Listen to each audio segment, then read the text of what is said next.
welcome back to RATG, Ryan's All Things Geek, right here on 103.7 FM, Brock University Radio. Or you can be listening to us live online at cfbu.ca.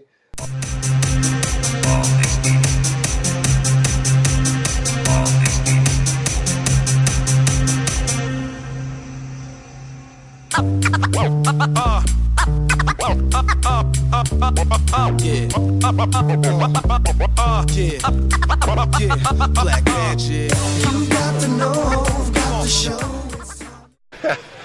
All right, RATG Radio here, Well and Wingnut. I'm here with none other than the lead Cenobite himself, Pinhead, Doug Bradley. Doug Bradley, thanks for doing this. Pleasure. Niagara Falls Comic Con, how are you enjoying it so far? It's been a great show. It's been great. Really good. Fans have been good. Fans have been great, and now we've got the Nashville Truck Rock. We've got them turned down over there. We can thanks to conduct you. an interview. Yes, I had a word. When Pinhead tells you to turn the music down, you turn the music down. Yeah. Well, they claim to be playing classic rock, and I see the Beatles and I see Led Zeppelin, but all they're playing is big hat corporate Nashville new country, which I can't Which we abide. both agree that is not country. We had this conversation. Yes. Both country fans, I think. Yes. Proper country. I grew up on Elvis and Johnny Cash from my dad, so yeah, that is not country. Absolutely. Yes. Anyways. We have a degree of quiet.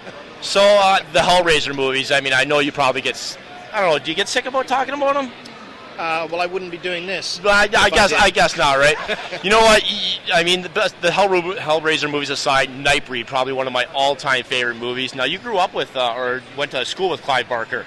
We first met at high school in Liverpool, in England, in the late 60s. Actually, in rehearsals for the school play, it was the first time I really got to know him. So, yeah, I mean, that's, Jesus Christ, what is that? It's getting close to 50 years, God help us all. Yeah. Now, when did you realize that Pinhead or the Hellraiser movies in general were becoming this huge cultural icon? Well, the first movie had come and gone, and I was blissfully unaware. I think partly because I didn't really have expectations of it.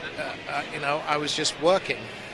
And even though when the first movie came out, by default, Pinhead wound up as on the poster for the movie, and I had a lot of people in Australia, friends who were traveling, people in the States. I remember Clive calling me, saying,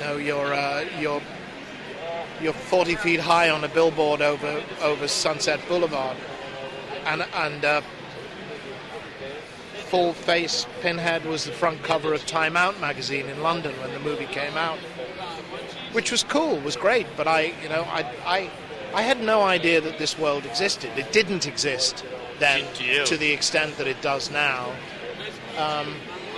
And Hellbound was made and was being released, and we were filming Nightbreed at Pinewood Studios. So this is spring of 1989, and I got a phone call from Tony Timpone at Fangoria, telling me I had just been inducted into the Fangoria Horror Hall of Fame. Nice. And they would like me to be a guest at Fangoria Weekend of Horrors in Los Angeles. And that was my first convention. My first visit to the States. Oh, wow. That was the first time that I realized what was going on, but I was still naive about it all enough that Tony Randall, who directed Hellbound, had called me in the morning and he said, look, it's your first morning in the States, and I'm going to come and pick you up and take you out to breakfast somewhere nice. So we did, and we came back to the hotel, and there's a line wrapped around the hotel, and we walking into the hotel, and I can see people in line nudging each other and pointing in our direction.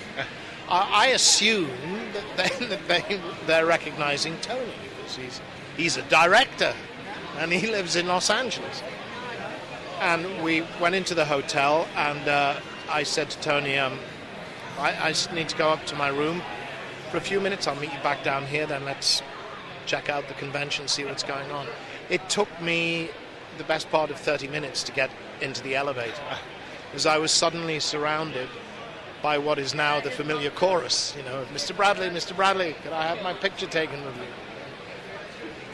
That, and I realized then that all the nudging and winking going on in the line was for me, but I had no idea. That was the first time that I had any inkling of what was going out there in fandom. It was partly also because it was not Clive's intention that Pinhead and the Cenobites should be the main feature of the film. In his mind, what he was doing with Hellraiser was creating the first great female monster in horror movies, in Julia. Mm-hmm. That was where his focus was. So I think he was a bit blindsided as well by the fact that, it seems ridiculous in hindsight, and as a horror fan myself, not to think that as soon as the fans saw Pinhead on the big screen and the rest of the Cenobites, that the fans, of course, are going to go, oh, hello, we like you, Yeah. and we'd like some more, please. So That definitely scared the crap out of me as a kid. Probably still today one of the creepiest movies. I think that it definitely holds up for me. Oh, it does. For me. It does. I've probably only seen it like not half a dozen times, I would think, in the last 30 years. There are situations in which I have to watch it, but it's never a chore to watch it again. Oh, that's awesome. And it does hold up, and that's part of my argument about the question of remakes, especially in this day and age where movies don't go away. Used to be back in the day, movies came into the cinema and they went and they were gone. And you had to wait until they came on TV, and even then you had to sit down in front of the TV when the movie started, because there was no recording television or no live pause television. Now with Netflix and DVD and CD, Blu-ray and all the rest of it, there are so many platforms. Movies don't go away. Mm-hmm. And if I had any notion that fans would be saying to me, there's a generation finding Hellraiser who weren't born when the movie was made. And if I had any sense that they were saying to me, I just saw Hellraiser for the first time. Yeah, for a movie made in the 1980s, it's not bad, I guess. I might feel, okay, there's an argument for doing this. Mm-hmm. After all, we are as far away now from Hellraiser as Hammer were from the original Universal movies when they started remaking those in the late 1950s. But the opposite is the case. Those kids are saying to me, I just saw Hellraiser for the first time. Oh my God, what a great movie, And I have lots of people, thank you for scaring the crap out of me when I was far too young, in my opinion, to be watching Hellraiser. Myself included. 5, 6, 7 years old. A popular theme that seems to be emerging is, my brother made me watch it. But I think the Cenobites is part of the reason why the movie doesn't age. There's a degree of big hair and shoulder pads going on in Hellraiser that tells us we can only be in one decade, and it can only be the 1980s. The greatest era of horror for me. 70s and 80s. 70s and 80s. And the 30s. Yes. I'm a big fan of the old 50s, 40s, 50s. But you drop the Cenobites into the middle of this domestic family story, and it takes everything onto a different plane. It puts a gothic element into what is otherwise almost a straightforward slasher plot. And the Cenobites are absolutely timeless. Mm-hmm. I've always said, you could show the images of the Cenobites to someone from the Middle Ages, and they'd get it. And in 50 years' time, and 100 years' time, and 200 years' time, the Cenobites won't age. I couldn't agree more. Well, Doug Bradley, it's been a pleasure doing this. It's been a great pleasure to meet you. I've been a fan my whole life. Thanks a lot for doing this. For RATG Radio, I'm Steve Lambert. We're out of here. It's a pleasure. Thank you.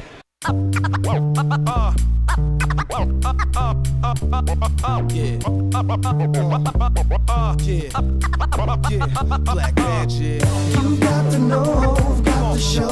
It's time to roll.